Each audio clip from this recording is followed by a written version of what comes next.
नमस्कार विद्यार्थी मित्रांनो, कसे आहात तुम्ही? मजेत ना? LKP क्लासमध्ये आपणा सर्वांचे स्वागत आहे. तर या तासाला आज आपल्याला इयत्ता 10वी सायन्स 1 टॉपिक 4 फुल एक्झरसाइज आपल्याला पाहायचा आहे. पेज नंबर 61 वरती जो एक्झरसाइज आहे तो अतिशय सोपा एक्झरसाइज आहे. पाहून घ्यायचा आहे, लिहून घ्यायचा आहे, समजून घ्यायचा आहे आणि मग पाठ करायचा आहे.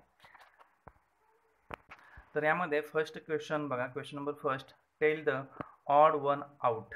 तर आपल्याला काय करायचं आहे, वेगळा शब्द बाहेर काढायचा आहे. ऑड मॅन आउट बघा, गिव प्रॉपर एक्सप्लेनेशन. तर आपल्याला स्पष्टीकरण सुद्धा द्यायचं आहे. तो घटक जो आपण वेगळा करतो तो घटक वेगळा का. तर यामध्ये बघा, पहिला fuse wire, bad conductor, rubber, gloves and generator. तर यामध्ये वेगळा कोण असणार आहे, जनरेटर. तर खाली पूर्ण एक्सप्लेनेशन दिलेलं आहे. तर त्यानंतर व्होल्टमीटर, एमीटर, गॅल्व्हनोमीटर, थर्मोमीटर. तर यामध्ये बघा, व्होल्टमीटर, एमीटर, गॅल्व्हनोमीटर बघा, यामध्ये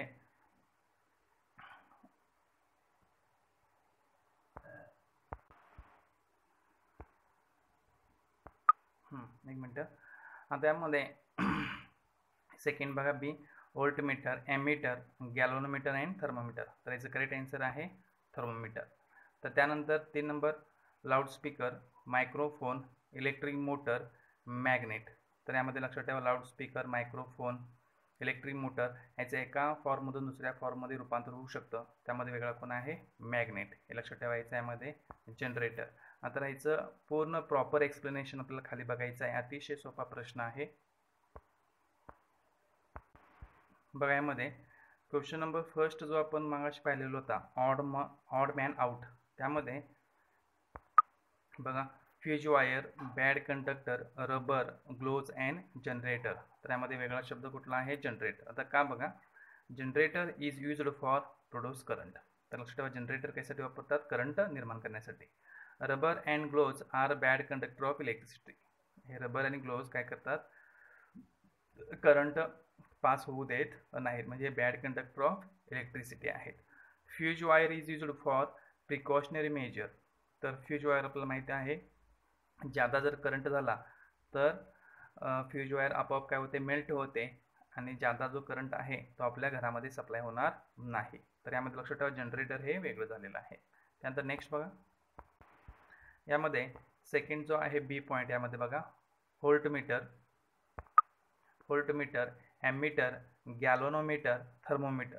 त्यामध्ये करेक्ट आन्सर आहे थर्मोमीटर. बघा, voltmeter, ammeter, galvanometer are works on magnetic effect of electric current. तर हे 3 जे घटक आहेत, व्होल्टमीटर, एमीटर, गॅल्व्हनोमीटर, हे यांचं फंक्शन हे कशावर डिपेंड आहे, मॅग्नेटवर डिपेंड आहे. लक्षात ठेवा, म्हणून याला काय म्हटले, magnetic effect of electric current. आणि थर्मोमीटर हे पूर्णपणे वेगळं आहे, यामध्ये मॅग्नेटचं काही यूज होणार नाही. त्यानंतर नेक्स्ट बघा, question number 3 C, loudspeaker, microphone, electric motor, magnet. तर याचा आन्सर आहे मॅग्नेट. लाऊडस्पीकर बघा काय करणार आहे, एक्सप्लेनेशन. इलेक्ट्रिकल एनर्जीचं रूपांतर कशामध्ये होणार आहे, साऊंड एनर्जीमध्ये. मायक्रोफोनमध्ये बघा, साऊंड एनर्जी जी आहे त्याचं इलेक्ट्रिकल एनर्जीमध्ये रूपांतर होणार आहे. इलेक्ट्रिक मोटरमध्ये इलेक्ट्रिक एनर्जीचं मेकॅनिकल एनर्जीमध्ये होणार आहे. हे तर लक्षात ठेवायचं. That means loudspeaker, microphone, electric motor are converts one energy to another form of energy. लक्षात ठेवा, यामध्ये जे लाऊडस्पीकर, मायक्रोफोन, इलेक्ट्रिक मोटर आहे, एका एनर्जीचं रूपांतर दुसऱ्या एनर्जीमध्ये करत असतात. तर मॅग्नेट हा पूर्णपणे वेगळा आहे, म्हणून याला मॅग्नेट हे ऑड मॅन आउट आहे. हे लक्षात ठेवा. त्यानंतर नेक्स्ट क्वेश्चन बी मध्ये बघा, explain the construction and working of the following, draw a neat diagram and label it. तर आपल्याला 2 पॉईंट दिलेले आहेत, इलेक्ट्रिक मोटर, इलेक्ट्रिक जनरेटर. तर इलेक्ट्रिक मोटर म्हणजेच काय, त्याचं आपल्याला कन्स्ट्रक्शन, वर्किंग आणि डायग्राम काढायचे आहे. इलेक्ट्रिक जनरेटर पण same, alternating current electric generator. म्हणजे 2 प्रकारचे जनरेटर असतात, AC generator and DC generator.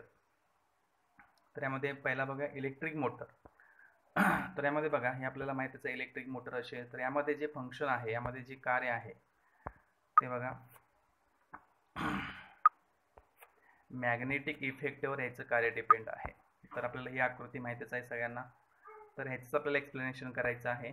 तर बघा यामध्ये पहिला आपण डिफाईन बघूया, व्याख्या. इलेक्ट्रिक मोटर म्हणजेच काय? A device changing electrical energy into mechanical energy is known as electric motor. लक्षात ठेवा, इलेक्ट्रिक मोटर म्हणजे असं एक यंत्र आहे ज्यामध्ये इलेक्ट्रिकल एनर्जीचं रूपांतर कशामध्ये होतं? मेकॅनिकल एनर्जीमध्ये होतं. त्यालाच काय म्हणायचं? Electric motor. आता याचा वापर कुठे होतो? Used in our day to day life and electric motor is born. लक्षात ठेवा, हे आपल्याला देणगी मिळालेली आहे. It is used in fans, refrigerators, mixers, washing machines, computers and pumps etcetera. आता यामध्ये याचं स्ट्रक्चर कसं आहे ते आपल्याला पाहायचं आहे. इलेक्ट्रिक मोटरचं स्ट्रक्चर बघा. Structure: the electric motor consists of a rectangular loop of copper wire having a resistive coating as shown in the figure. तर यामध्ये लक्षात ठेवा, याचं जे स्ट्रक्चर आहे त्यामध्ये रेक्टँग्युलर लूप आहे. तर यामध्ये बघा हा जो दिसतो तो आहे, हा जो आहे आयताकृती एक कॉपरचं कुंडल आहे, त्याला आपण काय म्हटलेलं आहे? रेक्टँग्युलर लूप असं म्हटलेलं आहे. त्यानंतर नेक्स्ट बघा पुढे, हॅविंग रेजिस्टिव्ह कोटिंग, आणि त्यामध्ये कसं आहे? रेजिस्टिव्ह कोटिंग आहे ॲज शोन इन द फिगरमध्ये दाखवलेलं. आता रेक्टँग्युलर लूप जे पॉईंट्स आहे त्यामध्ये प्रत्येक पॉईंटचं आपल्याला एक्सप्लेनेशन करायचं आहे. तर पहिला जो घटक आहे त्यामध्ये रेक्टँग्युलर लूप म्हणजेच काय? It is made from iron core on which large number of copper wire is wounded. म्हणजे हे कशाचं बनलेलं आहे? लोखंडाचं आहे आणि त्यावरती कॉपरची तार गुंडाळलेली आहे. आता हे कोठे ठेवतात? It is placed between north pole and south pole of magnet such as a horse magnet. तर यामध्ये लक्षात ठेवा, in such way that it branches AB and CD are perpendicular to the direction of magnetic field. The two ends of the loop are connected to the two halves of the split ring. तर यामध्ये बघा जी आकृती आपल्याला इथं आहे तर यामध्ये दाखवलेलं आहे बघा, ही जी रेक्टँग्युलर लूप आहे तर यामध्ये याचा AB टोक आणि CD हे जे आहे हे परपेंडिक्युलर असणार आहे. तर कुणाला परपेंडिक्युलर असणार आहेत? जो मॅग्नेटिक फोर्स क्रिएट होणार आहे तो magnetic force north pole to south pole असा असणार आहे आणि ह्या पट्ट्या अशा आहेत. तर एकमेकाला हे कसे परपेंडिक्युलर आहेत. जर ह्याचं वन जी टोका आहे त्याची रेक्टँग्युलर लूपची जी एंड्स आहेत ते कशाला कनेक्ट आहेत? एका रिंगला कनेक्ट आहेत. तर ही स्पिल्ट रिंग आहे, लक्षात ठेवायचं. ह्या स्पिल्ट रिंगला म्हणजे जी रिंग काय आहे? दोन तुकडे आहेत. त्या ह्या दोन तुकड्यांना काय केलेलं आहे? जोडलेलं आहे. कोण जोडलेलं आहे? रेक्टँग्युलर लूप हे स्पिल्ट रिंगला जोडलेली आहे, हे लक्षात ठेवायचं यामध्ये.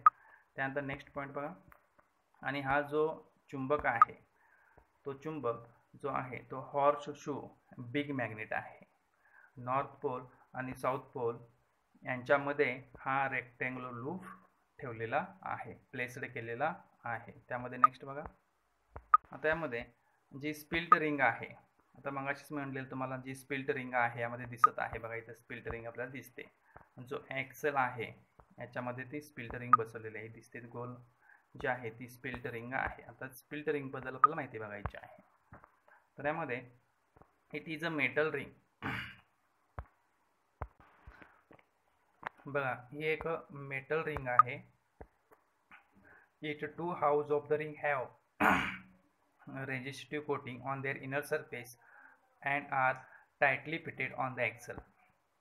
यामध्ये लक्षात ठेवा, एक जी रिंग आहे ती मेटलची आहे आणि ही जी रिंग आहे ती कशाला फिट केलेलं आहे? का ॲक्सेलला फिट केलेलं आहे. तो ॲक्सेल तुम्हाला दिसतो बघा, यामध्ये गोलाकार जो आहे यामध्ये जी नळी दिसते अशी काळी नळी जी आहे त्याला आपण ॲक्सेल म्हणायचं आहे आणि त्याला ती फिट केलेली आहे.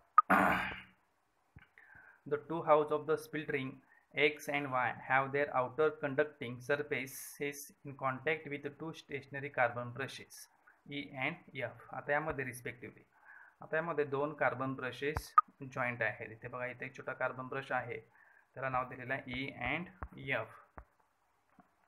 लक्षात ठेवा, ही जी दोन स्पिल्ट रिंग आहेत ती कशाला जोडलेल्या आहेत? Carbon brush E and carbon brush F, हे लक्षात ठेवायचं आहे. त्यानंतर नेक्स्ट पॉईंट बघा, कार्बन ब्रशेस म्हणजेच काय? आता कार्बन ब्रश आहे की थोडी माहिती आपण लिहायची आहे. ज़्यादा माहिती दिलेली आहे. It is used for press the split rings. It helps reduce the damage of the motor. It also carries current. म्हणजे कार्बन ब्रशचे यूज काय आहेत? स्प्लिट रिंग व्यवस्थित ठेवण्यासाठी, जो मोटरला जी हानी होणार आहे ते टाळण्यासाठी, आणि करंट पण काय होतो यातून पास होऊ शकतो. त्यानंतर जो ॲक्सेल आहे, आपण मागाशी यामध्ये बघितलेला जो काळा भाग दिसतो गोलाकार, त्याला आपण काय म्हटलेला आहे? ॲक्सेल म्हटलेला आहे. हा पूर्ण जो भाग आहे सिलेंडर सारखा, तर आपण ॲक्सेल म्हटलेला आहे. तर ॲक्सेल म्हणजेच काय बघा यामध्ये, it is round cylinder type. It is made from steel. 2 ends of rings tightly fitted on the axle. बघा जी रिंग आहे त्या रिंगची दोन्ही टोके कशाला फिट केलेले आहेत? ॲक्सेलला फिट केलेले आहेत. त्यानंतर बॅटरी, लक्षात ठेवा जो करंट पास आपल्याला करायचा आहे, लक्षात ठेवा इथं काय जोडलेले आहे? ही बॅटरी जोडलेली आहे. तर यामध्ये बॅटरीचा यूज आपल्याला बघायचा आहे. It is supplies current to the rectangular coil. तर लक्षात ठेवा रेक्टँग्युलर जी कॉईल आहे कॉपरची, त्याला करंट देण्यासाठी बॅटरीचा यूज होणार आहे. त्यानंतर हॉर्स शू टाईप मॅग्नेट. तर लक्षात ठेवा तुम्हाला मी सांगितलेलं आहे की जो मॅग्नेट आहे तो मोठा आहे. The rectangular loop coil is placed between north and south pole of magnet. It creates strong magnetic field around a rectangular loop coil. आता जो मॅग्नेट आहे तो मॅग्नेट काय करणार आहे? बघा यामध्ये जो आपल्याला जो मॅग्नेट आहे तो मॅग्नेट काय करणार आहे? बघा यामध्ये हा जो मॅग्नेट आहे, लक्षात ठेवा हॉर्स शू टाईप आहे, बिग मॅग्नेट आहे, आणि तो काय करणार आहे? मॅग्नेटिक लाईन्स त्याच्यातून बाहेर पडणार आहे, त्यामुळे मॅग्नेटिक फील्ड तयार होणार आहे, हे लक्षात ठेवायचं आहे यामध्ये. त्यानंतर next point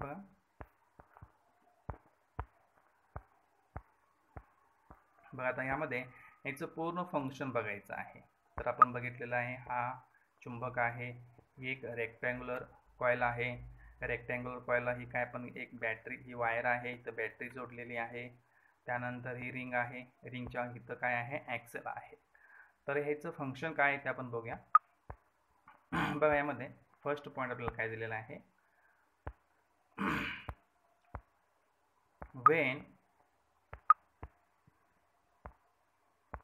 when the circuit is completed as shown in the figure, the current flows in the branch AB of the loop from A to B through carbon brushes E and F, since the direction of the magnetic field is from north pole to the south pole. तर यामध्ये काय सांगितलेलं आहे? बघा ज्यावेळी circuit चालू होईल, ज्यावेळी आपण करंट पास करू त्यावेळी काय होणार आहे?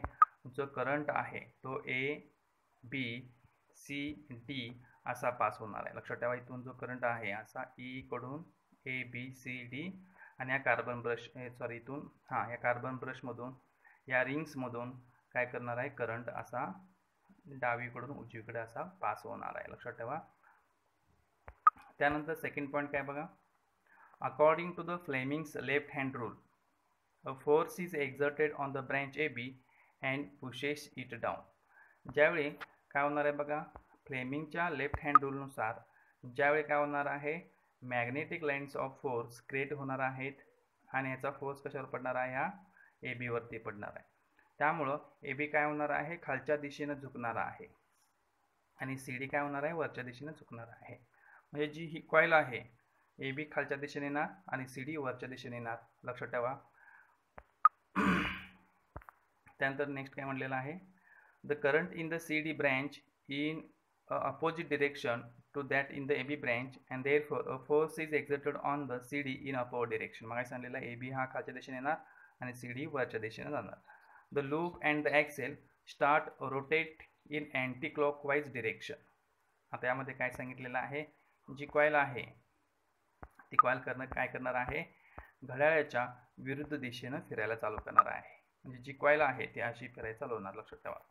अँटी क्लॉकवाईज डिरेक्शन, AB खाली नंतर CD वर अशा दिशेने ती कॉईल काय होणार आहे? अँटी क्लॉकवाईज दिशेने ती चालू होणार आहे. त्यानंतर काय म्हटले बघा next point, after half rotation the two house of the split ring X and Y come in contact with carbon brushes F and E respectively and the current in loop starts flowing in the direction DCBA. आता यामध्ये काय सांगितलेलं आहे बघा, ज्यावेळी half rotation complete होईल त्यावेळी काय होणार आहे बघा, यामध्ये बघा हाफ रोटेशन कंप्लीट कधी होणार आहे सांगा. यामध्ये CD इथं येणार आहे आणि AB या ठिकाणी येणार आहे. म्हणजे ही तार काय होणार आहे, जी रेक्टँग्युलर लूप आहे तो काय होणार आहे, AB खाली CD वर येणार आहे आणि हाफ रोटेशन पूर्ण होईल त्यावेळी लक्षात ठेवा जे हे जे मध्ये कॉन्टॅक्ट आहे, लक्षात ठेवा इथे कॉन्टॅक्ट नाही, स्प्लिट रिंग आहे. स्प्लिट रिंग काय होणार आहे, कुणाच्या संपर्कात येणार आहे, कार्बन ब्रशेस. आणि जो करंट आहे लक्षात ठेवा, जो करंट आहे तो कंटिन्यू होणार आहे. तरी पण करंट कसा फ्लो होणार बघा, DCBA असा फ्लो होणार आहे. अगोदर करंट कसा फ्लो होत होता ABCD, तर आता करंट कसा फ्लो होणार आहे DC कडून B कडून P कडून A कडे. लक्षात ठेवा त्यामुळे परत काय होणार आहे, CD खालच्या दिशेने झुकणार आहे आणि BA वरच्या दिशेने. म्हणजेच हे जे रोटेशन आहे परत काय होणार आहे, अँटी क्लॉकवाईज डिरेक्शननं पुढे पुढे काय होणार आहे, रोटेट होणार आहे. हे लक्षात ठेवायचं यामध्ये. तर यामध्ये बघा परत D पॉईंट बघायचे. After half rotation the two house of the split ring X and Y come in contact with carbon brushes.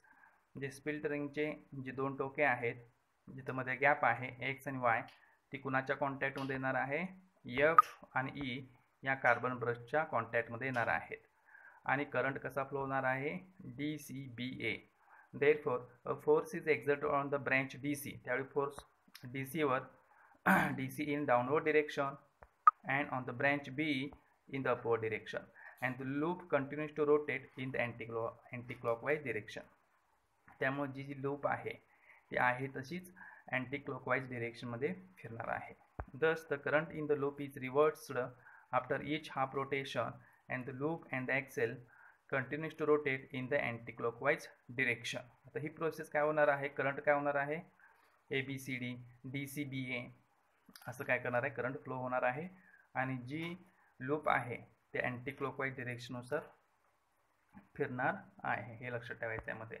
तर अतिशय सोपा भाग आहे, फंक्शन समजून घ्यायचं आहे आणि मग लक्ष ठेवण्याचा प्रयत्न करायचा आहे. बघा हा क्वेश्चन अतिशय सोपा होता. जी इलेक्ट्रिक मोटर आहे, इलेक्ट्रिक मोटरमध्ये कोणकोणते पार्ट्स आहेत त्याची डेफिनेशन थोडक्यामध्ये माहिती, त्याचे भाग जे आहेत, त्याचं जे स्ट्रक्चर आहे, फंक्शन आकृतीद्वारे तुम्हाला एक्सप्लेन केलेलं आहे. तर नेक्स्ट पार्ट बघा इलेक्ट्रिक जनरेटर. त्यामध्ये बघा सेम फंक्शन इलेक्ट्रिक मोटर सारखंच आहे, फक्त थोडा बदल आहे यामध्ये. इलेक्ट्रिक जनरेटर, तर यामध्ये बघा ही फिगर आपण बघून घ्यायची आहे. तर यामध्ये मागाशी सांगितलेले ते सगळेच पार्ट आहे. त्यामध्ये मॅग्नेट आहे, रेक्टँग्युलर लूप आहे. तर यामध्ये दोन रिंग्स आहेत. तर यामध्ये इथं दोन रिंग्स कसले आहेत, स्लिप रिंग्स आहेत. ह्या काय तुटक रिंग्स नाहीत, ह्या स्लिप रिंग्स आहेत. इथं काय जोडलेलं आहे, गॅल्व्हनोमीटर जोडलेलं आहे. त्यामुळं करंटची दिशा आपल्याला कळणार आहे. तर यामध्ये बघा, तर पहिला पार्ट काय बघायचं आपल्याला, डेफिनेशन बघायचं आहे. तर लक्षात ठेवा जनरेटर आहे. तर यामध्ये काय होणार आहे बघा, a device changing mechanical energy into electrical energy in the form of alternating current is known as AC electric generator. आता यामध्ये काय सांगितलेलं आहे, मेकॅनिकल एनर्जीचं रूपांतर कशामध्ये होणार आहे, इलेक्ट्रिकल एनर्जी. लक्षात ठेवा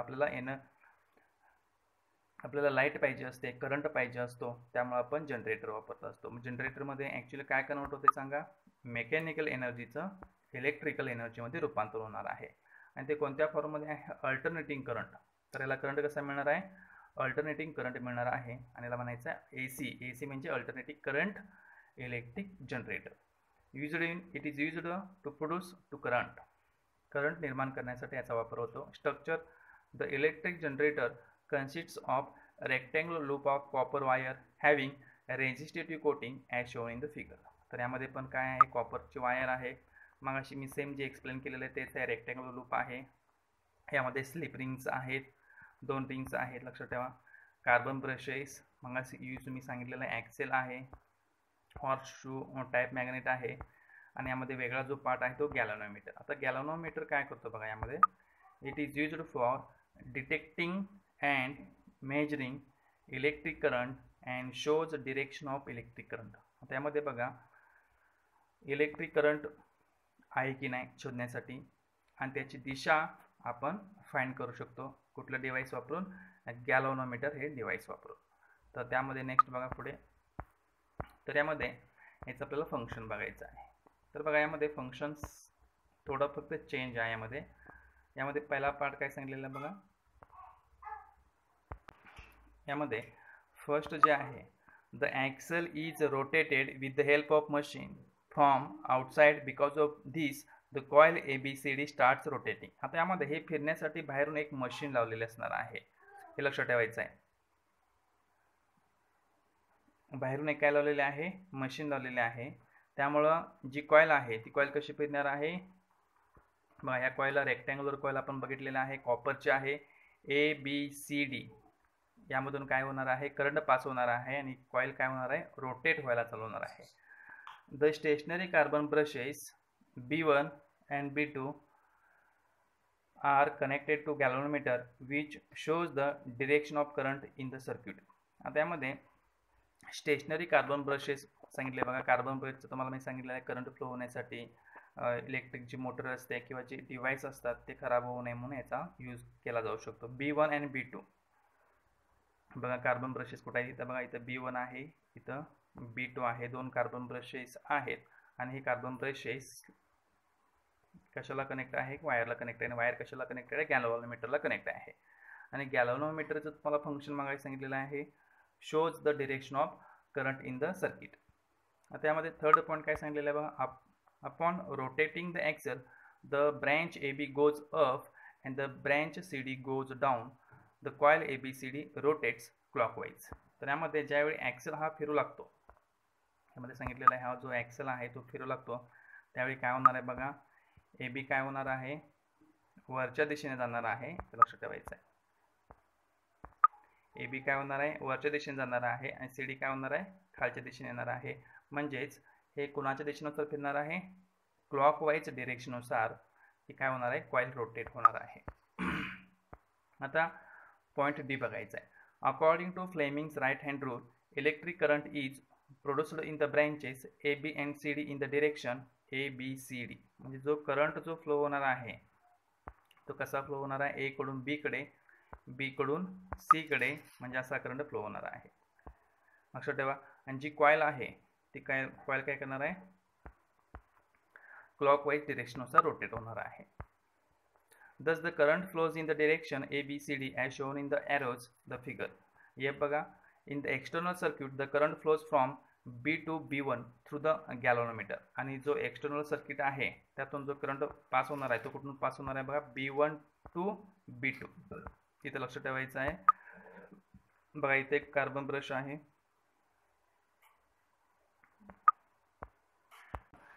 B2 to B1 असा करंट फ्लो होणार आहे, लक्ष ठेवा.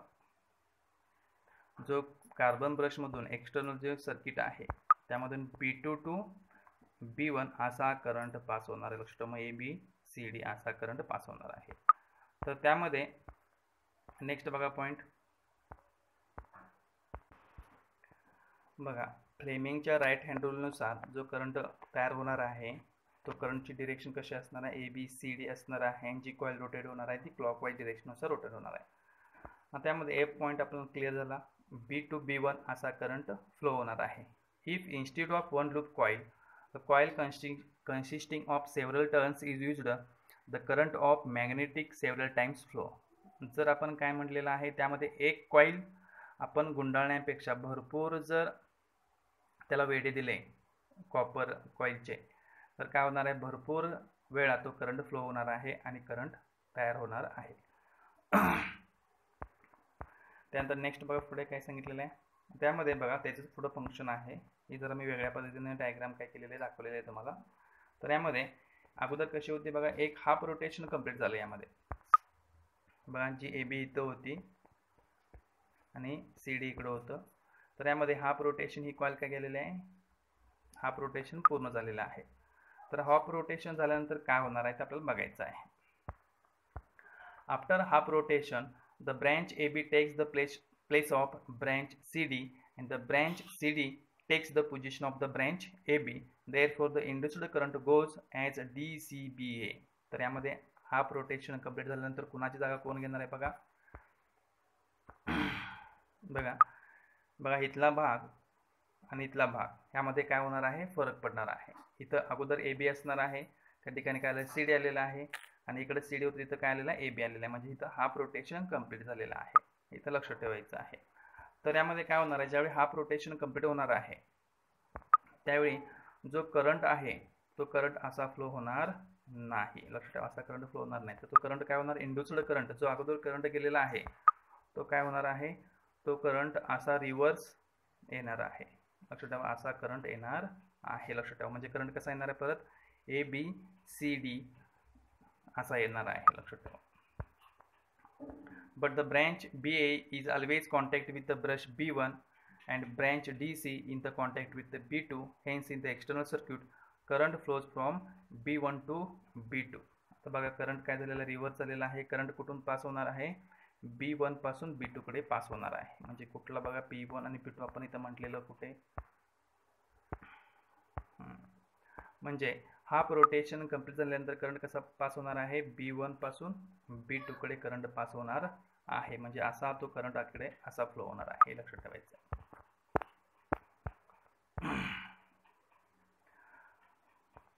आता यामध्ये म्हणजे कसा होणार आहे, opposite to the previous half rotation. अगोदरचं जे रोटेशन होतं त्याच्या विरुद्ध हा करंट फ्लो होणार आहे. This repeats after every half rotation an alternating current is produced. आता हे प्रत्येक हाफ रोटेशनला असं होणार आहे आणि अल्टरनेटिंग करंट हा तयार होणार आहे. This is what is called an AC generator. ह्यालाच काय म्हणायचं आहे, AC जनरेटर म्हणायचं आहे. In this way coil rotates always in clockwise direction due to alternating current, so it is called AC generator. आणि हा जो करंट आहे काय होणार आहे, प्रत्येक हाफ रोटेशनला काय होणार, रिव्हर्स होणार आहे. मला काय म्हणायचं आहे, AC जनरेटर असं म्हणायचं आहे. बघा इलेक्ट्रिक जनरेटर जे आहे, अल्टरनेटिव्ह करंट अतिशय सोपा भाग आहे, तो समजून घ्यायचा. याचं फंक्शन पण बघायचं आहे. हाफ रोटेशन नंतर काय होणार आहे, पूर्ण त्याचे जे पार्ट्स आहेत, कार्बन ब्रशेस, ॲक्सेल, याचं स्ट्रक्चर पण पाहून घ्यायचं आहे. त्यानंतर नेक्स्ट क्वेश्चन नंबर 3 आपल्याला पाहायचं आहे, इलेक्ट्रोमॅग्नेटिक इंडक्शन मीन्स. आपल्याला खाली 4 पर्याय दिलेले आहेत. 4 पर्यायामधला एक उत्तर आपल्याला काढायचं आहे, ABCD.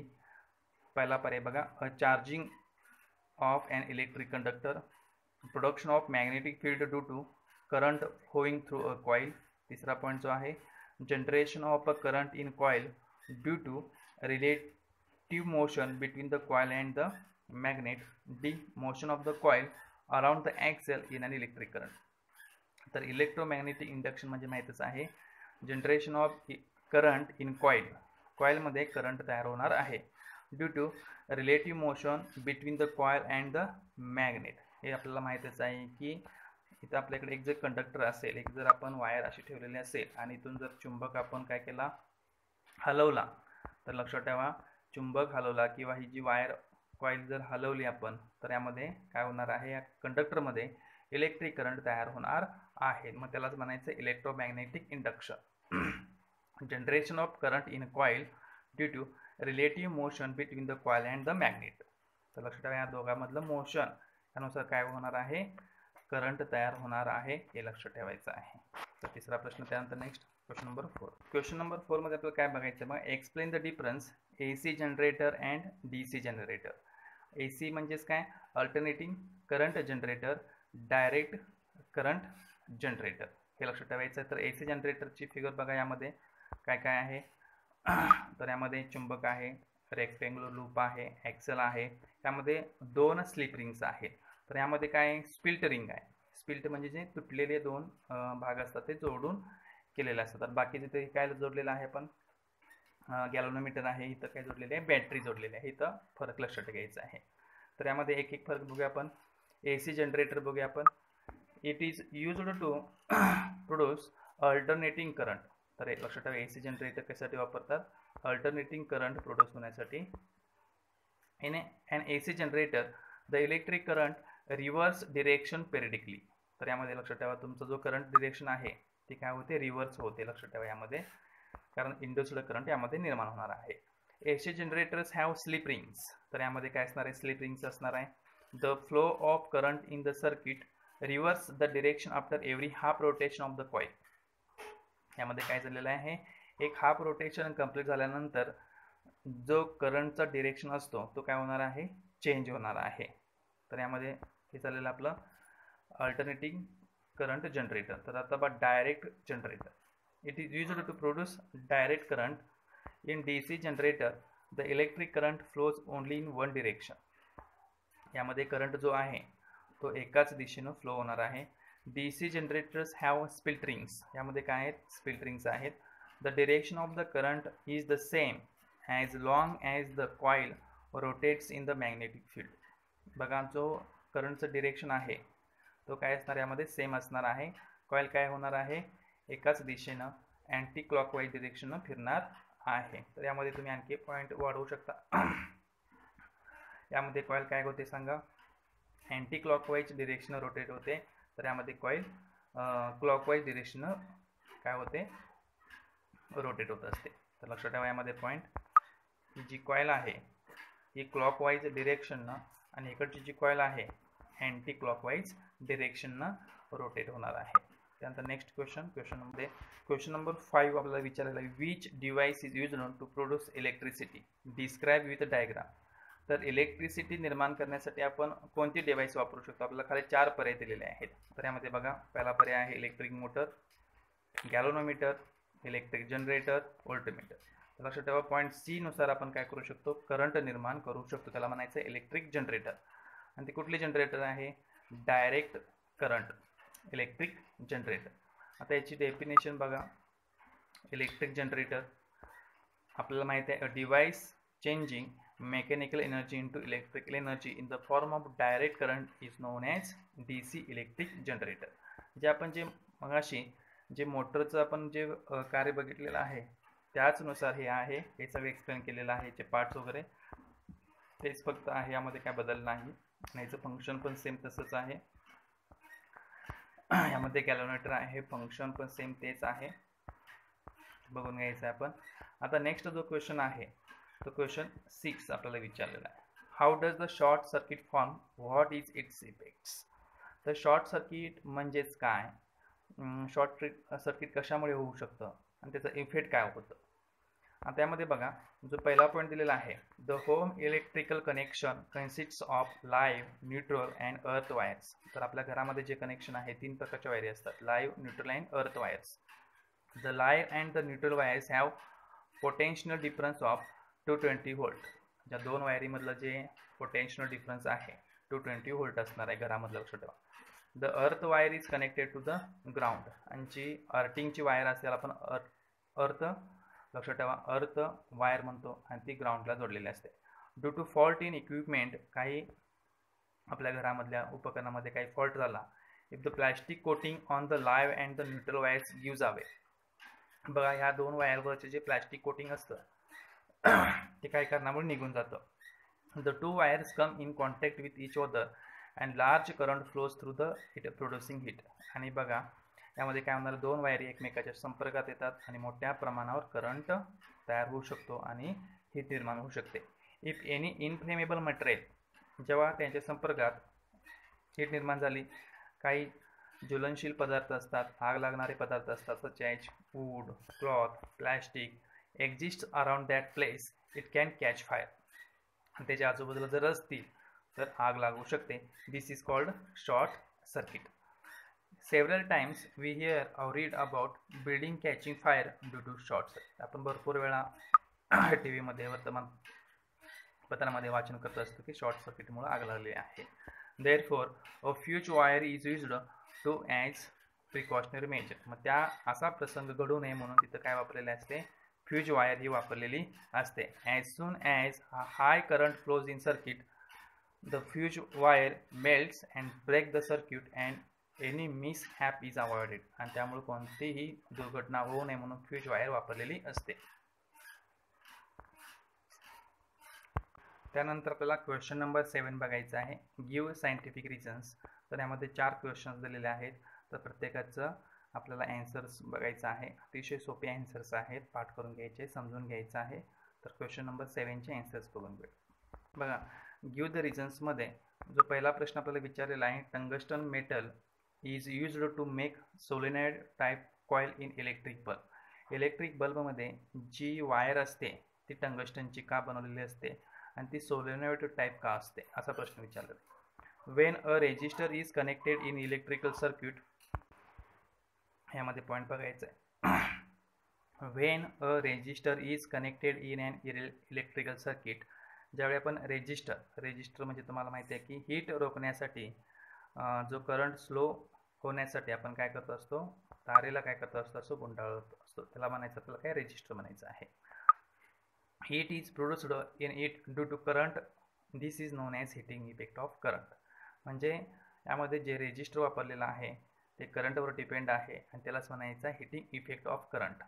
Equipment such as water boiler, electric cooker, electric bulb make use of heating effect of electric current.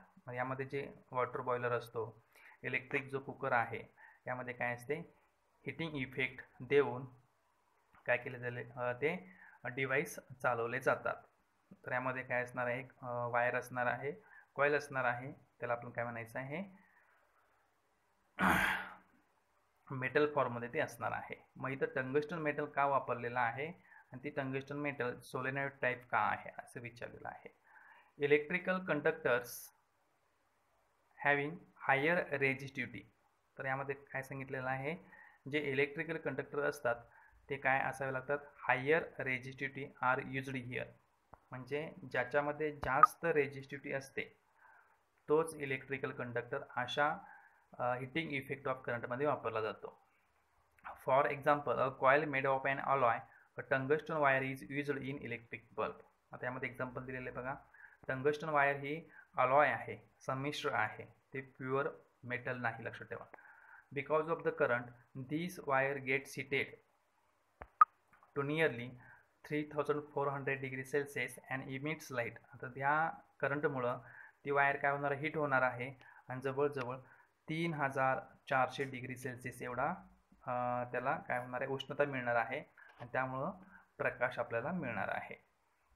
तर यामध्ये लक्षात ठेवा. आणि जी सोलेनॉइड टाईप का बनवलेली असते, ती वायर तापण्यासाठी, गरम होण्यासाठी जी कॉईल आहे ती सोलेनॉइड टाईपची असते. यामध्ये लक्षात ठेवा, अतिशय सोपा प्रश्न आहे. क्वेश्चन नंबर जो बी विचारलेला आहे, in the electric equipment producing heat, example iron, electric heater, boiler, toaster et cetera, and alloy such as nichrome is used, not pure metals. म्हणजे जे घरामध्ये आपले आयर्न असणार आहे, इस्त्री असणार आहे, इलेक्ट्रिक हीटर जो असतो, बॉयलर जो असतो, टोस्टर जो असतो, यामध्ये प्युअर मेटल्स वापरलेले नसतात. तर जे मेटल्स वापरलेले असतात ते अलॉय असतात. वेगवेगळे मेटल्स एकत्र करून वेगळाच काय केलेला असतो, अलॉय बनवलेला असतो. असं का? When resistor is connected in an electric circuit, heat is produced in it due to the current, this is known as heating effect of current. म्हणजे ज्यावेळी आपण रेजिस्टर काय करतो, रेजिस्टरमधून ज्यावेळी करंट फ्लो होतो त्यावेळी काय होणार आहे, हीट प्रोड्यूस होणार आहे आणि यालाच काय म्हणायचं, हिटिंग इफेक्ट ऑफ करंट होणार आहे. Equipment such as water boiler, तुम्हाला water boiler, electric cooker, electric bulb make use of the heating effect of the electric current. In this and alloy such as nichrome is used, not pure metals, because of following reasons. यामध्ये nichrome वापरलेला असतो. Nichrome हे काही pure metal नाही, तर असं का? कारण नायक्रोमचं बघा, nichrome have resistivity of nichrome is more compared to pure metal. नायक्रोमची जी रेजिस्टिव्हिटी आहे ती पुअर मेटलपेक्षा काय असणार आहे, जास्त असणार आहे. Melting point of nichrome is high as compared to the pure metals. बघा, नायक्रोमचा जो मेल्टिंग पॉईंट आहे तो हाय असणार आहे, लगेच तार वितळणार नाही. Third point, nichrome does not get oxidised when heated in air. Nichrome काय होणार नाही, ऑक्सिडाइज्ड होणार नाही ज्यावेळी त्याला आपण हीट देतो त्यावेळी. बघा, क्वेश्चन बी समजून घ्यायचा आहे, अतिशय सोपा आहे.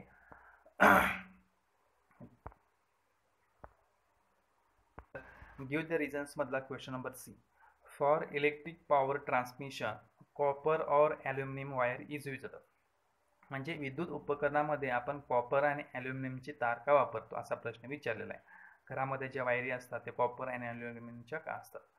Copper and aluminium have large number of free electrons. त्यामध्ये भरपूर प्रमाणात फ्री इलेक्ट्रॉन्स असतात. So they are good conductors of electricity. त्यामुळे त्यातून करंट पास होऊ शकतो. They are low value of resistivity. त्यामध्ये बघा म्हणजे जास्त करंट थांबू शकत नाही. तो करंट काय होतो, एका ठिकाणाहून दुसऱ्या ठिकाणी पास होत असतो. त्याला म्हटलेलं आहे लो व्हॅल्यू ऑफ रेजिस्टिव्हिटी, म्हणजे अडथळा कमी असतो. Therefore free electrons move easily in the conductor. त्यामुळं फ्री इलेक्ट्रॉन्स काय होतात, त्या कंडक्टरमधून पुढे मागे एका ठिकाणाहून दुसऱ्या ठिकाणी पास होऊ शकतात. They are chip in price. आणि ते जे कॉपर ॲल्युमिनियम आहे ते स्वस्त असतात. And easily available.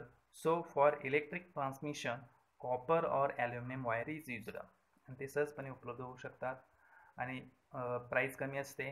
त्यामुळं कॉपर अँड ॲल्युमिनियमची वायर हे घरगुती उपकरणामध्ये किंवा इलेक्ट्रिक इक्विपमेंटमध्ये याचा वापर केला जातो. त्यानंतर next question.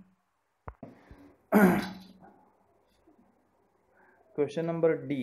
In practice the unit kilowatt hours is used for the measurement of electrical energy rather than joule. म्हणजे आपल्या घरगुती उपकरणामध्ये जे विजेचा वापर आहे त्याचं युनिट किलोवॅट हवर्स असं का आहे, जूल का नाही असं विचारलेलं आहे. In practical the unit of kilowatt hours is used for the measurement of electrical energy rather than joule because kilowatt hours measure the quantity of units of electricity consumed. म्हणजे जेवढी एनर्जी कन्झ्युम्ड झालेली आहे त्याचं प्रमाण मोजण्यासाठी आपण KWH unit वापरत असतो. Joule is not used for it since it is very small unit of energy. Joule हे युनिट वापरत नाही कारण हे अतिशय लहान एकक आहे. Joule is not applicable for measuring large scale electricity. Joule हे काय मोठ्या प्रमाणावरती इलेक्ट्रिसिटी मोजण्यासाठी हे व्यवस्थित नाही किंवा नॉट ॲप्लिकेबल म्हटलेलं आहे. Here 1 kilowatt hours means 1 kilowatt used for 1 hour and equals to 3.6 into 10⁶ joule. लक्षात ठेवा म्हणजे जे आहे जूल हे काय आहे, स्मॉल युनिट आहे. ते व्यवस्थित वापरता येणार नाही म्हणून आपण कुठलं युनिट वापरतो, KWH. हे लक्षात ठेवायचं यामध्ये. त्यानंतर नेक्स्ट क्वेश्चन. क्वेश्चन नंबर आपल्याला 8 पाहायचं आहे. Which of the statement given below correctly describes the magnetic field near a long straight current carrying conductor. त्यामध्ये काय सांगितलेलं आहे, खालीलपैकी कोणतं विधान बरोबर आहे. तर यामध्ये काय सांगितलेलं आहे, मॅग्नेटिक फील्ड तयार झालेला आहे कंडक्टर भोवती. तर त्याचे विधान काय आहे. सपोज करा हा कंडक्टर आहे आणि कंडक्टर जवळ काय केलेलं आहे, मी चुंबक नेलेला आहे. तर लक्षात ठेवा तर ह्या मॅग्नेटचा ह्या कंडक्टरवरती काय इफेक्ट होणार आहे. तर बघा ह्याचं करेक्ट आन्सर आहे the magnetic lines of force are in concentric circles with the wire as the centre in a plane perpendicular to the current conductor. Suppose करा काय झालेलं आहे इथं मॅग्नेटिक लाईन्स ऑफ फोर्स तयार झालेल्या आहेत. करंट पास झाला की लक्षात ठेवा त्या कंडक्टरमध्ये काय तयार होतो, मॅग्नेटिक लाईन्स ऑफ फोर्स तयार होतात. तिथं मॅग्नेटिक फील्ड तयार होणार आहे आणि जे मॅग्नेटिक लाईन्स ऑफ फोर्स ज्या आहेत, मॅग्नेटिक ज्या लाईन्स आहेत त्या कुणाला परपेंडिक्युलर असणार आहे, त्या कंडक्टरला. कंडक्टर म्हणजे वायरला त्या मॅग्नेटिक लाईन्स ऑफ फोर्स काय असणार आहेत, परपेंडिक्युलर असणार आहेत. हे लक्षात ठेवायचं यामध्ये. तर यामध्ये आपल्याला दाखवलेलं आहे बघा, वायरमधून जर करंट पास होत असेल तर अशा दोन गोष्टी घडू शकतात आणि जर करंट पास होत नसेल तर कंडक्टर आहे तसा. ही मधली जी आहे ती वायर आहे, वायरला इथं कंडक्टर म्हणायचं आहे. त्यामधून करंट कसा पास होत आहे बघा, खालून वर चाललेला आहे. आणि जो वायर जी आहे ती कशी बेंड झालेली आहे बघा, अशी बेंड झालेली आहे. लक्षात आलं का, म्हणजे कंडक्टर आहे म्हणजे जो फोर्स आहे तो कंडक्टरवर कसा पडलेला आहे, परपेंडिक्युलर आहे. जर करंट वरून खाली येत असेल तर यामध्ये दाखवलेलं आहे बघा, जर करंट वरून खाली येते असेल तर वायर जी आहे ती वायर कशी बेंड झालेली आहे, अशी बेंड झालेली आहे. लक्षात ठेवा अशी होती ती वायर अशी झालेली आहे. तर लक्षात ठेवा जो फोर्स आहे तो कसा आहे, परपेंडिक्युलर आहे. इथे लक्षात घ्यायचं आहे. त्यानंतर नेक्स्ट क्वेश्चन. त्यानंतर क्वेश्चन नंबर 8 आपल्याला पाहायचं आहे. What is a solenoid. Compare the magnetic field produced bye a solenoid with the magnetic field of bar magnet, draw a neat figures and name various components. तर यामध्ये काय करायचं आहे, solenoid म्हणजेच काय, सोलेनॉइड म्हणजेच काय, मॅग्नेटिक फील्ड जो तयार झालेला आहे तो सोलेनॉइड टाईप कॉइलमध्ये आणि बार मॅग्नेटमध्ये सारखाच आहे का तो आपल्याला बघायचा आहे. तर त्याची फिगर पण आपल्याला माहीत पाहिजे.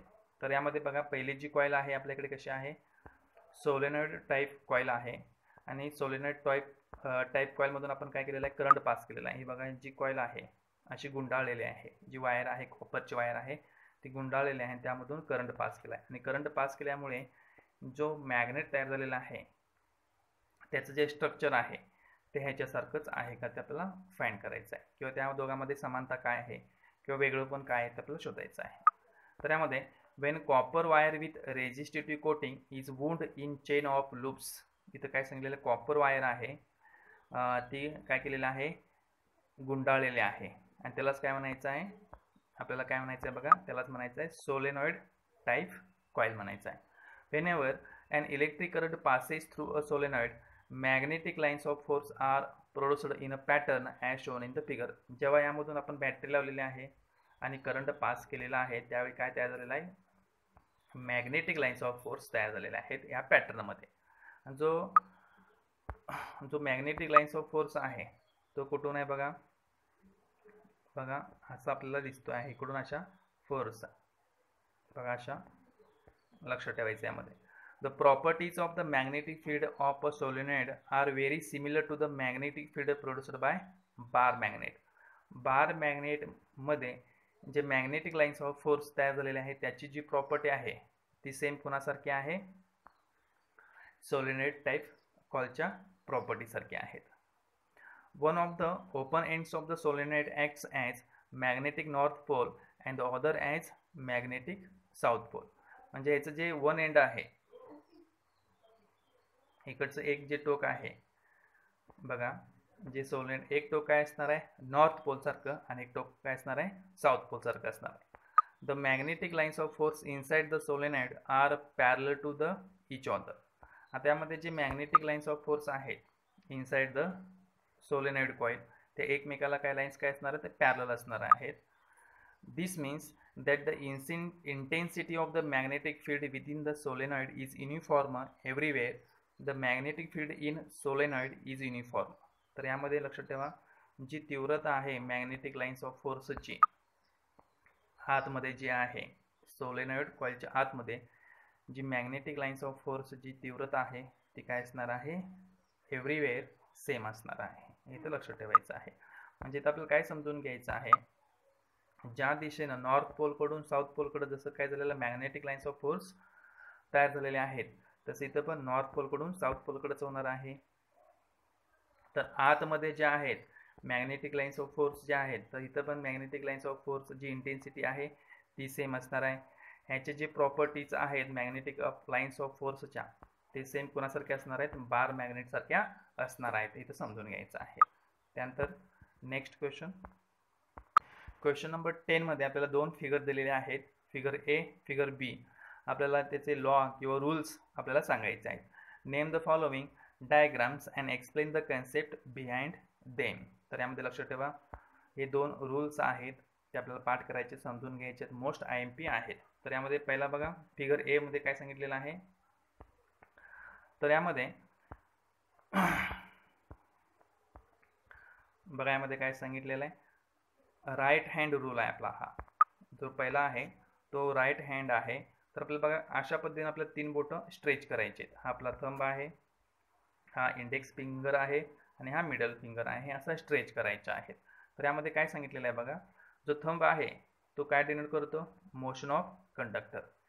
जो इंडेक्स फिंगर आहे डिरेक्शन ऑफ मॅग्नेटिक फील्ड आणि जो मिडल फिंगर आहे direction of the induced current. तर लक्षात ठेवायचं यामध्ये काय काय आहे बघा. हा थंब काय डिनोट करतो, इंडेक्स फिंगर काय डिनोट करणार आहे आणि मिडल फिंगर काय डिनोट करणार आहे हे महत्त्वपूर्ण आहे. According to Fleming's right hand rule, stretch the thumb, the index finger and the middle finger in a such way that they will be perpendicular to each other. म्हणजे अशा पद्धतीने आपल्याला ते राईट हँड धरायचं आहे की जो थंब आहे इंडेक्स फिंगर आहे, मिडल फिंगर एकमेकाला काय असणार आहेत, परपेंडिक्युलर असणार आहेत. In this position the thumb indicates the direction of the motion of the conductor.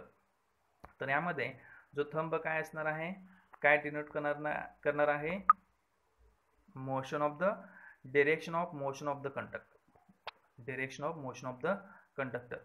Index finger जो काय डिनोट करणार आहे, direction of the magnetic field, direction of the magnetic field. And the middle finger shows the direction of the induced current. आणि middle finger आहे तो काय दर्शवणार आहे, इंड्युस्ड करंट दर्शवणार आहे. This rule is known as Fleming's right hand rule. आणि हा फ्लेमिंगचा राईट हँड रूल आहे, अतिशय सोपा आहे, पाठ करून घ्यायचा आहे. त्यानंतर जी फिगर बी आहे, फ्लेमिंग्स लेफ्ट हँड रूल. तर यामध्ये आपल्याला दिसते बघा फ्लेमिंग्स लेफ्ट हँड रूल. यामध्ये पण काय करायचं, 3 बोट आपल्याला अशी स्ट्रेच करायचे आहेत. तिन्ही बोट एकमेकाला काय असणार आहेत, परपेंडिक्युलर असणार आहे. थंब काय डिनोट करतो, force on the conductor. Index finger direction of the magnetic field आणि middle finger direction of the current show करणार आहे. आता यामध्ये दाखवलेलं आहे बघा, according to Fleming's left hand rule the left hand thumb, index finger and the middle finger are stretched so as to be perpendicular to each other. हे तिने एकमेकाला काय पाहिजेत, परपेंडिक्युलर पाहिजेत. यामध्ये काय सांगितलेलं आहे, if the index finger is in the direction of the magnetic field, index जो फिंगर आहे direction of the magnetic field आहे. Middle finger points in the direction of the current, middle जो फिंगर आहे direction of the current. And the direction of the thumb, जो thumb आहे the direction of the force on the conductor. बघा जो thumb काय denote करणार आहे, direction of the force on the conductor, आणि कंडक्टरवरती फोर्स दाखवणार आहे. तर हा रूल पण आपण समजून घ्यायचा आहे. जे 2 रूल्स आहेत मोस्ट इम्पॉर्टंट आहेत, लक्षात ठेवा. मग यामध्ये क्वेश्चन नंबर 11 जो सांगितलेला आपल्याला आहे, identify the figures and explain their use. आता यामध्ये 3 आकृत्या आपल्याला सांगितलेला आहे. ही फिगर कशाची आहे, ही फिगर कशाची आहे, ही फिगर कशाची आहे, त्याचा यूज आपल्याला लिहायचा आहे. तर बघा एक एक फिगर आपण बघूया. फिगर जी फर्स्ट सांगितलेली आहे बघा, मी भरपूर त्यामध्ये आकृत्या मी सांगितलेल्या आहेत. जी फिगर फर्स्ट आहे ती कशाची आहे, फ्यूजची आहे. Fuse is used in electric circuit to protect the electrical appliances from damaging due to overloading और शॉर्ट सर्किट. आता फ्यूज कशासाठी वापरतात, जादा करंट आला की ते आपली उपकरणे घरातली खराब होऊ नये, शॉर्ट सर्किट होऊ नये म्हणून वापरतात. As soon as high current flows in circuit, कधी कधी काय होतं, हाय करंट आपल्या सर्किटमध्ये फ्लो होत असतो. The fuse wire melts and breaks the circuit. Fuse wire काय होते, मेल्ट होते आणि सर्किट ब्रेक होतं. And any mishap is avoided, आणि कोणतीही दुर्घटना होणार नाही. त्याला आपण काय म्हणायचं, फ्यूज म्हणायचं आहे. त्यानंतर नेक्स्ट बघा फिगर बी, these days, यामध्ये काय सांगितलेलं आहे, these days miniature circuit breakers switches are used in homes. When the current in the circuit suddenly increases, this switch opens and current stops. अचानक करंट जर वाढला तर काय होणार आहे, स्विच काय होणार आहे, ओपन होणार आहे आणि करंट स्टॉप होणार आहे. Different types of MCBs are in use for the entire house. However the usual fuse wire is used. कधी कधी काय होते, नेहमीची फ्यूज वायर सुद्धा वापरली जाऊ शकते. त्यानंतर तिसरी बघा जी आकृती आपल्याला दाखवलेला आहे, ही जी आकृती आहे DC जनरेटरची आहे. Used to convert mechanical energy into electrical energy in the form of direct current. तर ही जी जनरेटरची फिगर आहे, आतलं जे स्ट्रक्चर आहे, यामध्ये काय होणार आहे, मेकॅनिकल एनर्जीचं रूपांतर काय होणार आहे, इलेक्ट्रिकल एनर्जीमध्ये होणार आहे, आणि ते डायरेक्ट करंट आहे. लक्षात ठेवा, ही जी DC जनरेटरची फिगर आहे. त्यानंतर नेक्स्ट क्वेश्चन बघा, हे क्वेश्चन बघून घ्या, अतिशय सोपे आहेत, आकृतीवरचे आहेत. क्वेश्चन नंबर 12 मध्ये बघा, heat energy is being produced in a resistance in a circuit at the rate of 100 volt. The current of 3 ampere is flowing in the circuit.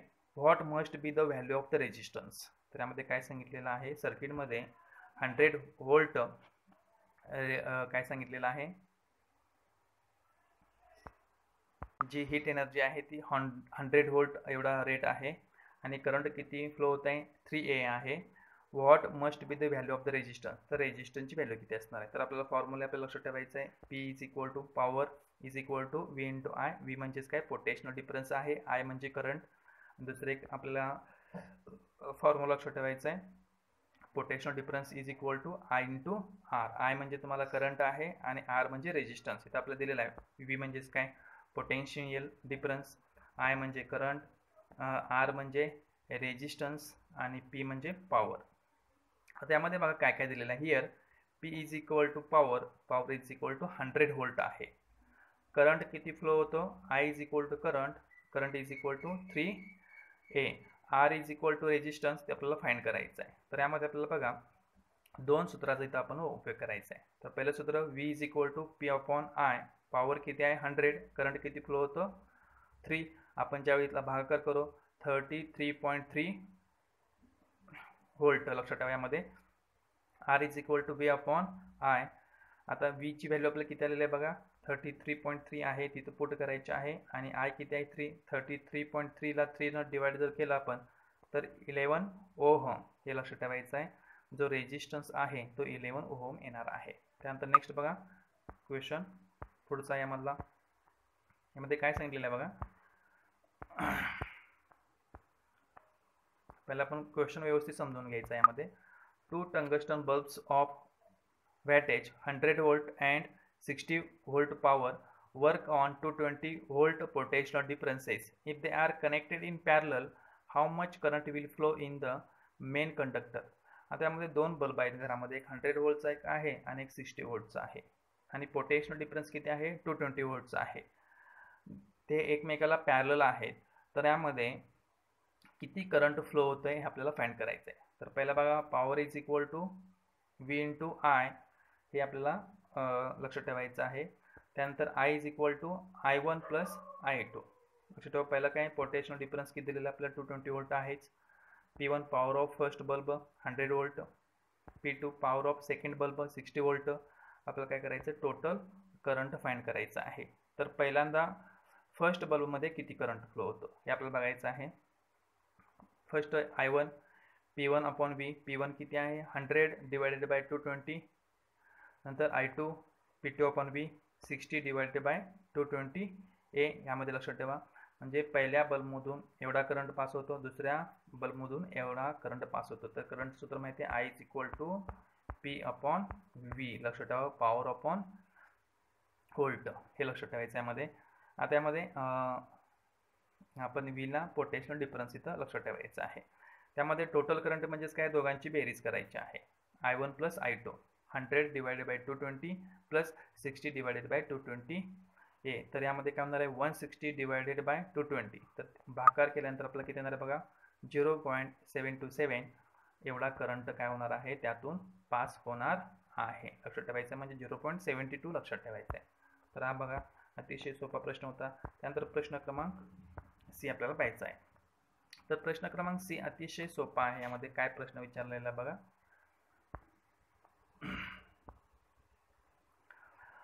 Who will spend more electrical energy? 500 watt TV set in 30 minutes or a 600 watt heater in 20 minutes. हे दोन उपकरण घरामध्ये आहेत. 30 मिनिटं 500 व्होल्टचा TV 500 वॅटचा TV चालू केलेला आहे आणि हीटर किती आहे 20 मिनिटं चालू केलेला आहे 600 वॅटचा आहे. तर यामध्ये बघा दोघांचं मी वेगवेगळं डिवाइड केलेलं आहे. इथं टीव्ही सेट इथं हीटर घेतलेला आहे. पॉवर किती आहे 500 वॅटची आहे, 600 वॅट आहे. टाइम किती आहे 30 मिनिट्स. 30 मिनिट्स आपल्याला कशामध्ये कन्वर्ट करायचं आहे सेकंड्समध्ये, म्हणजे 1800 सेकंड चालणार. इथं किती 20 मिनिट म्हणजे 20 गुणिले 60 1200 सेकंड चालणार आहे. तर एनर्जी किती गेली पॉवर इंटू टाइम. पॉवर किती आहे 500 इंटू या दोघांचा गुणाकार करायचा आहे. पॉवर इंटू टाइम 500 इंटू 100 1800 आणि इथं काय करायचं आहे 600 इंटू 1000 200. तर यामध्ये बघा कुणाची एनर्जी जास्त आली जूलमध्ये आपण इथं करायचं आहे 9 लाख, इथं 7,20,000. तर लक्षात ठेवा 9 लाख ही काय असणार जास्त असणार आहे, म्हणजे टी व्हीची पॉवर काय असणार आहे जास्त असणार आहे, एनर्जी जास्त कन्झ्युम होणार आहे. From comparing the energy of T V set and heater we learn that energy spent by T V is more than heater. म्हणजे टी व्हीमुळं जी एनर्जी जाणार आहे ती जास्त जाणार आहे हीटरपेक्षा. यामध्ये लक्षात ठेवायचं आहे, कारण किती वेळ चालवलेला आहे आणि किती वॅटचा आहे यावरून आपण एनर्जी किती जाणार आहे आपण फाइंड करू शकतो. तर यामध्ये टीव्हीची एनर्जी जास्त आहे. An electric iron of 1100 watt is operated for 2 hours daily. आपल्या घरामध्ये एक इस्त्री आहे 1100 वॅटची आहे, 2 तास डेली चालू असते. What will be the electrical consumption expenses for that in the month of April. तर एप्रिल महिन्यामध्ये किती खर्च येईल असं विचारलेलं आहे. The electric company charges ₹5 per unit of energy. जी इलेक्ट्रिक कंपनी आहे ते एनर्जीला किंवा लाईटला पर युनिटला किती खर्च आहे, ₹5 आहे. तर किती टोटल बिल होणार. तर यामध्ये काय काय दिलेलं आहे बघा आपल्याला. पॉवर किती दिलेला आहे, 1100 वोल्ट पॉवर आहे. मग त्याचं आपण काय केलेलं आहे 1.1 व्होल्टमध्ये कन्वर्ट करून घेतलेलं आहे. किलोवॅटमध्ये लक्षात ठेवायचं KW करायला पाहिजे आपण, काय त्याचं किलोवॅटमध्ये कन्वर्ट केलेलं आहे. टाईम किती आहे 2 आवर्स. किलोवॅटमध्ये करत असताना 1100ला कितीनं भागायचं, 1000 भागायचं आहे. तर यामध्ये 1.1 येणार आहे. म्हणजे तिथं आपण काय केलं शून्याला किंमत ठेवलेली नाही, तर 1.1 किलोवॅट लक्षात ठेवायचं. टाईम किती आहे 2 आवर्स आहे. Energy consumed in 1 day. तर लक्षात ठेवा एका दिवसामध्ये एनर्जी किती कन्झ्युम्ड होणार आहे, 2 आवर्स डेली आहे. तर लक्षात ठेवा 1.1 इंटू 2 2.2 किलोवॅट आवर. म्हणजे तासाला किती एनर्जी येणार आहे 2.2 किलोवॅट. म्हणजे एवढं युनिट एका तासाला पडणार आहे. तर यामध्ये किती दिवस, जून महिन्यामध्ये किती दिवस असणार आहेत, 30 दिवस असणार आहेत. 30 गुणिले 2.2 करायचं आहे. 22 त्रिक 66 आणि हे 0 766 एक घसरून 766 काय झालं 66 युनिट एवढी एनर्जी जाणार आहे. तर खर्च किती येणार आहे 66 गुणिले 5 करायचा. Electrical consumption expenses energy into charges per unit 66 गुणिले 5 करायचं आहे. ₹330 आपल्याला खर्च येणार आहे महिन्याचा. हे लक्षात ठेवा. यामध्ये अतिशय सोपा प्रश्न होता. काय अडचण असेल तर तुम्ही कमेंट्समध्ये मला विचारू शकता. व्हिडिओला लाईक करा, शेअर करा आणि सबस्क्राईब करा. थँक्यू.